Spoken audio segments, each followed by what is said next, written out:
Hey Elliot, what's up? Not too much. What's up with you, Josh? We're getting ready to head out of town later this week, and we're going to Camp Fi Rocky Mountain 1.5, and we're trying to get in a couple of episodes here so that we can schedule them while I'm going to be away for an extended break. And we were struggling with topics a little bit and thought we'd come up with just a bunch of random grab bag related topics that we could just bounce off of each other, and maybe it'll make for some interesting content. Who knows? That's right. And yeah, you're telling me we're going on a trip soon? Uh, Yeah.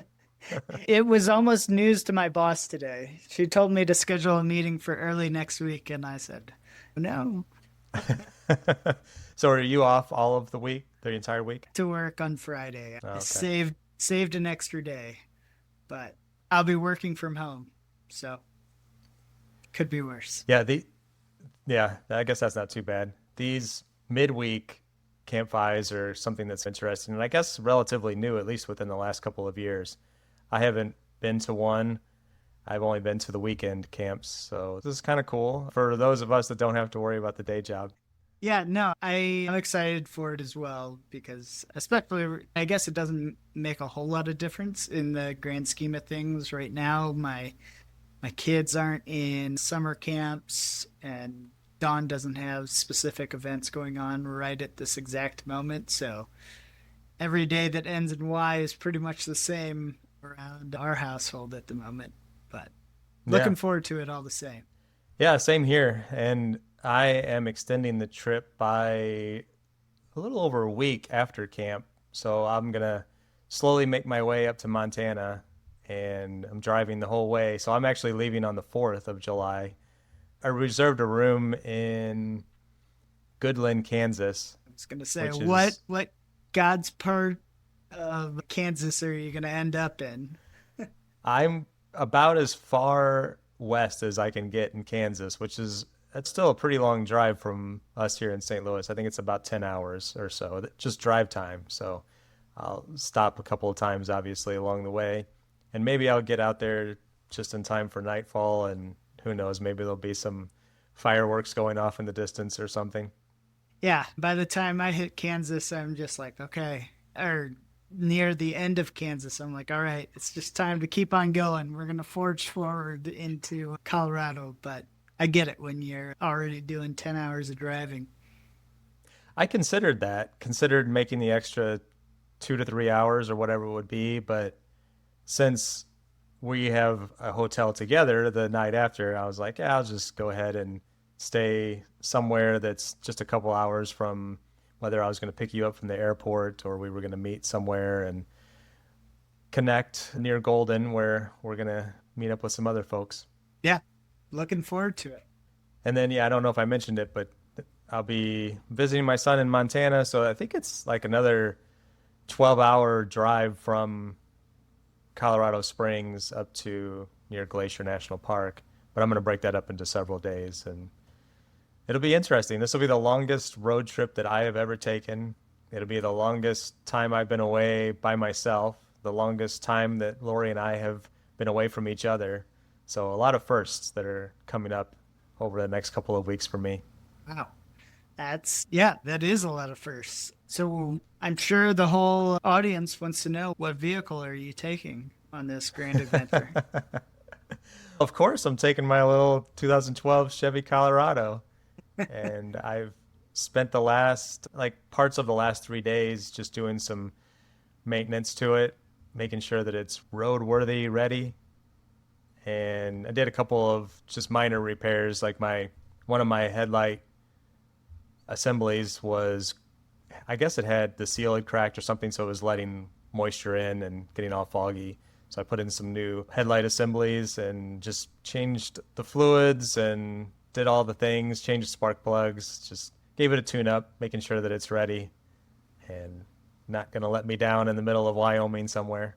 I'm sure it'll be a great trip, and I know that I had even pondered going on to Montana with you. I'm very envious of going to see Glacier. It is definitely on my bucket list, but I'll make it out there at some point.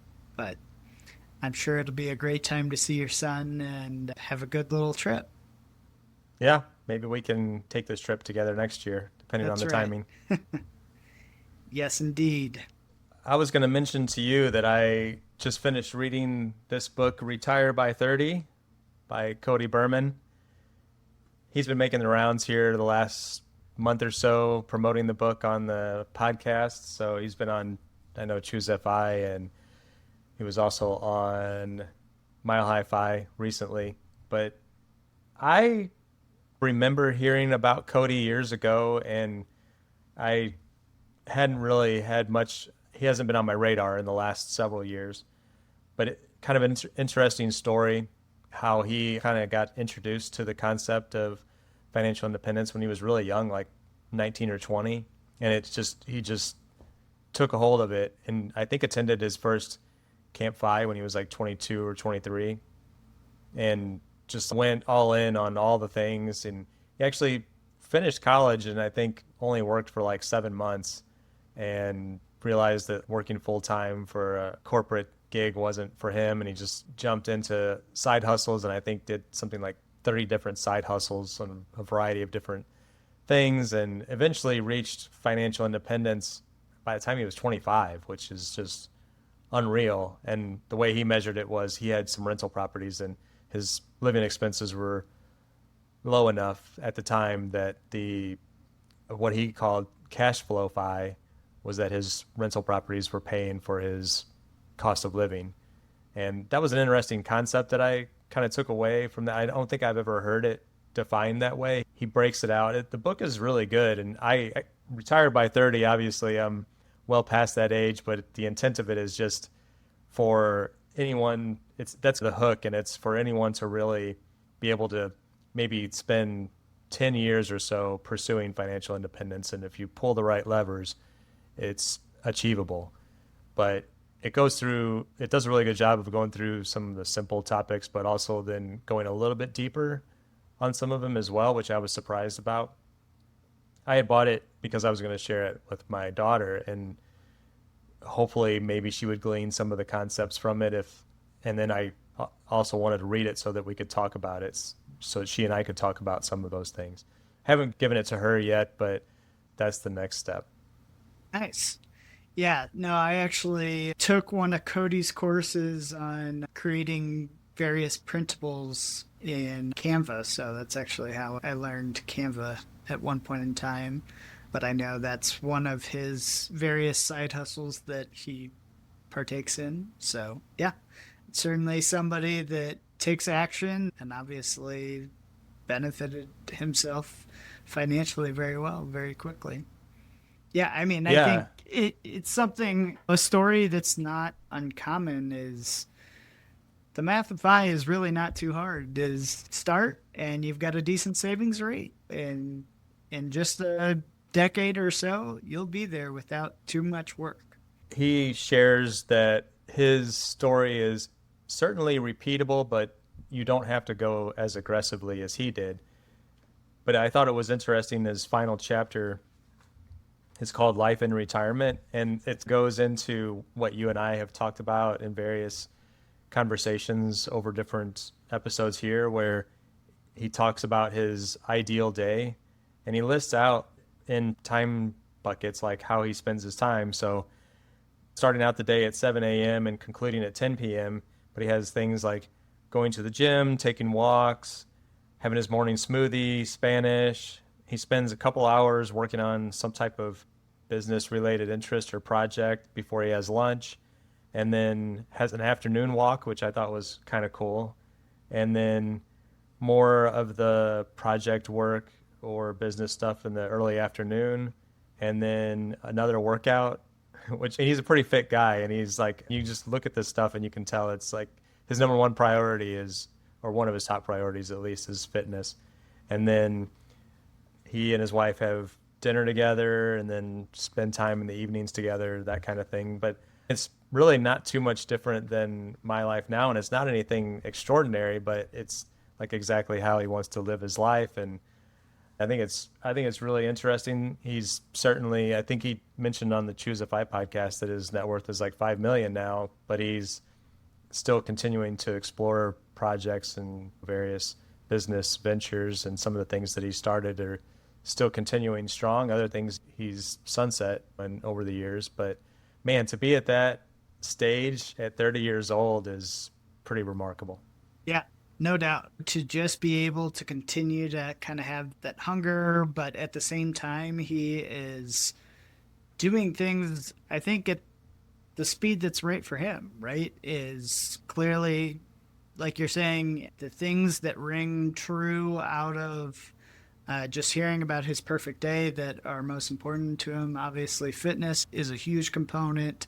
Still, the business is still a large component of his life, I think. And then just spending time pursuing learning and spending time with the people that matter most to him. I think that's themes that we seem to repeat in what our ideal days really look like. And so that's cool to see somebody else that obviously is already living that life doing the same type of things.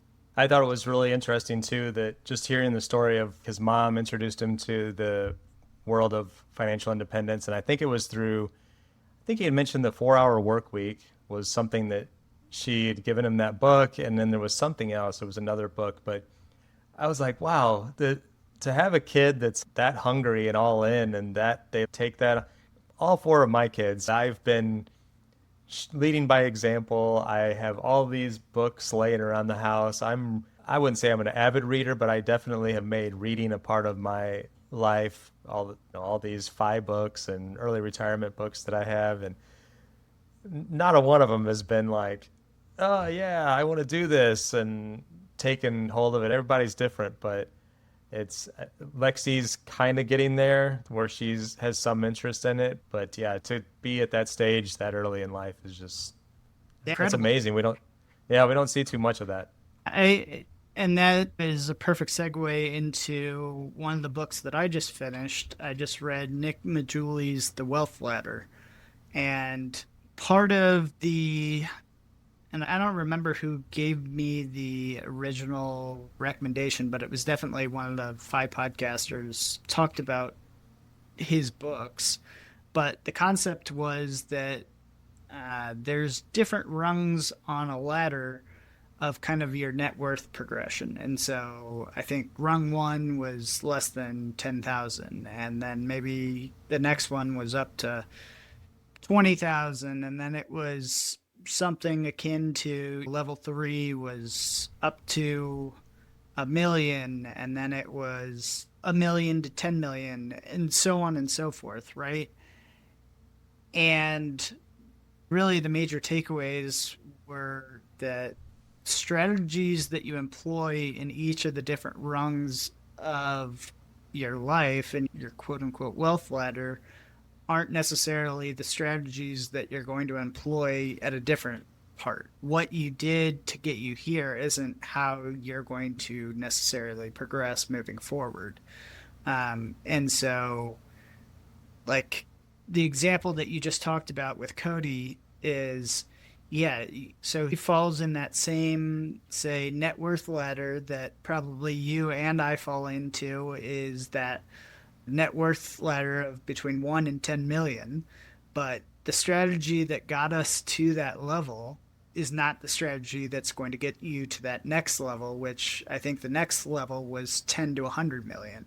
And the ladder, the rung above that was 100 million plus. So if you have aspirations of getting to 10 to 100 million, like it's not the same strategy that got you to $1 million net worth. And one of those that's very interesting that was called out was starting a business. So like Cody, obviously, in this very early, that was a strategy that he was going to employ, that, hey, instead of working on for somebody else's business, I'm going to build my own and create these diverse income streams. But really, that was a strategy that Nick Maggiulli talked about. That's typically employed in that level 4 ladder of starting a business. And really how, you look at people on the highest rung of the ladder, that's all they did was they started a business They typically sell a business or they join a business that was starting, they got some sort of equity, and then they turned around, bought and sold the business, and did that a few iterations until they finally hit the spot where they're at today. There's not too many examples of individuals that created their very first business and now it's Amazon. Jeff Bezos is a is a unicorn. It's an outlier, but I think, I'm going to blank on his name. What's the guy from Shark Tank that owned the Dallas Mavericks? Mark Cuban. So a perfect example would be Mark Cuban, who developed a business that I think the way that they phrased in the book was something along the lines of something that you're good at, something that you know is needed, and something that you're passionate about. Is you need to find something that intersects at least two of those circles to be able to have really a career that you want. And so starting a business where you have an intersection of two of those circles, hey, maybe it's not something you're super passionate about, but you're good at it and you know that somebody's going to pay you for it. You flip that first business and now you're able to make bigger bets essentially on that next big thing. Yeah, as you were describing that, I was thinking about my small but mighty real estate business, and it's the way that I had the confidence to get into it and carry it on for this last 10 years was that I felt like it was something that I was interested in and I guess quote unquote passionate about and also good at. So it had that overlapping, whereas some people might look at real estate as just a way to have cash flow. They're not necessarily in there working on the properties, getting their hands dirty, but it's something that I am interested in doing and continue to do. But yeah, that's what I was thinking about as you were. Now, it's not necessarily scalable if I'm the guy that's doing all the hands-on stuff, so I'm not going to get to that next rung in the ladder for sure. And they talked about that in the book as well, is if you've just created a business that you can't remove yourself from, then all you've done is create yourself a job that, sure, there is benefit to that being your own boss, but at the same time, you're never going to really get to that next level if you are just an employee within your business. Yeah, I'm well aware of that, and I understand that, even as I know you tease me a little bit about that from time to time. I did pull up my hours spreadsheet that I keep because I know you were teasing me about that. I think it was last week, and I'm like, Elliot, I know it probably seems like I'm doing this stuff nonstop every day because whenever you call me, I'm at a house working on something. But I promise you, I track my time religiously, and I'm averaging year to date just over 19 and a half hours per week, and that's with drive time. So I don't think that's too bad. That's part-time work. To each their own, Josh. I'm glad that you're enjoying it. You know, I am. you will be very well versed in knob and tube electricity and replacing some Romex. Yes, I'm almost finished with that part of the project. I probably won't finish it before our trip here. I'm going to go up there one more day tomorrow. I'm certainly not going to finish all the electric, but I've learned a lot and it's something new, and hopefully from a cognitive standpoint, it's also like just continuing to stretch my limits and the learning new things and all that kind of stuff. Working with my hands is good for my long-term health, I think. That's right. No, I don't mean to tease you. I'm glad that you enjoy it and that you find passion out of it. Yeah. But yeah, the other book that I just started was Bill Bengen's new book and talking about the different levels of what he calls the safe max, which is basically instead of the 4% rule, I think he really makes a point that it's 4.7% now by including additional asset classes or a more diversified portfolio really within your existing asset classes. So I'm not done with that one, but that is what I am currently reading. I would really like to read that one myself, and really from just a standpoint of trying to understand where do I currently sit as far as my invested assets, and then what could I do to make it, maybe what tweaks, what levers could I pull to adjust it to where it's closer to that 4.7 as opposed to 4%? Because I think the majority of my invested assets are primarily just in the S&P, maybe a little bit of bonds here and there, but I know it's not to the level of what he has talked about with the 4.7. Yeah, once I complete it, hopefully I can give more insight. Do you think that you will take action on what he's prescribing?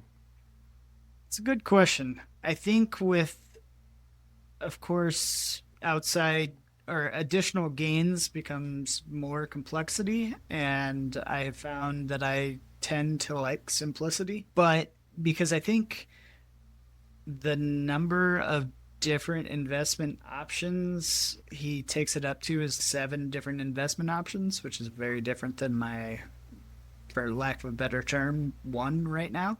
But he also has it split, I think, at 55% equities, 40% bonds, and 5% cash or cash equivalents in treasuries and other things like that. Yeah. Is it worth the 7% or 0.7% return?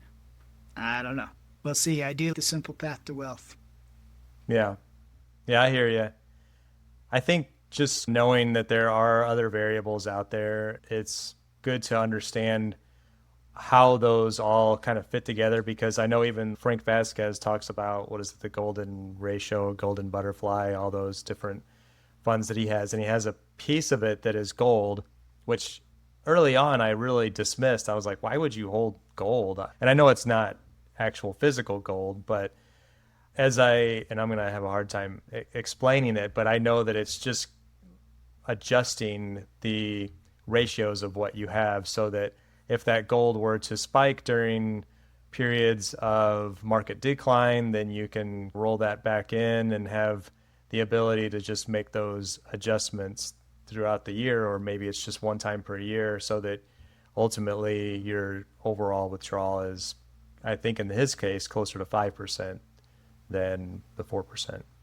Yeah, and that's really all it is, right? Is it's different hedges against additional diversification so that, hey, something goes up, you sell that, you buy something that is quote unquote on sale, and you just continue to rebalance. I don't remember the frequency in which Frank is rebalancing his portfolios, if he's doing it monthly or how he's running his different experiments. But yeah, something that I certainly need to dig into a little bit more. Is there anything else in this grab bag episode that we want to talk about? I'll share one more thing with you real quick. And I mentioned this a couple of weeks ago when I was talking about my sort of challenge with happiness and early retirement, and kind of what's started that whole mindset of just really trying to make sure that I'm aware of my own tendency to sometimes fall back into a grumpier state of mind, was that I was complaining about the weather. And this week has been quite an excessive heat wave here in the St. Louis area, where we're experiencing, I guess, real field temperatures of greater than 100. I think today's high was 96, but of course we have like 70% humidity or whatever, which really makes it feel quite tough outside.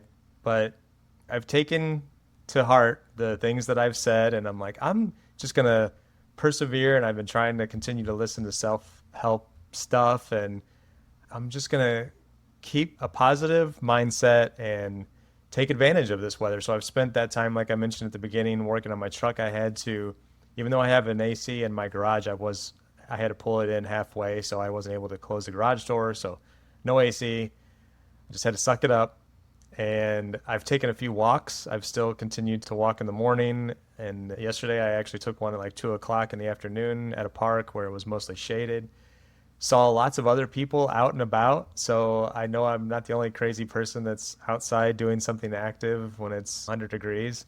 And we are adaptable as humans. I believe that. So I feel like I have gotten a bit more acclimated to the temperature, and I don't want to go outside and do something overly strenuous, but I'm still remaining active and taking advantage of the weather and all the things and not complaining about it, I guess, is to put it succinctly. I'm enjoying it, and I'm going out with a smile and not complaining about all the things, Elliot. So still steadfast in that pursuit.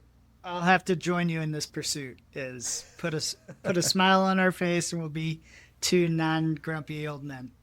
There you go. That's what it's all about. That's right. Happy life.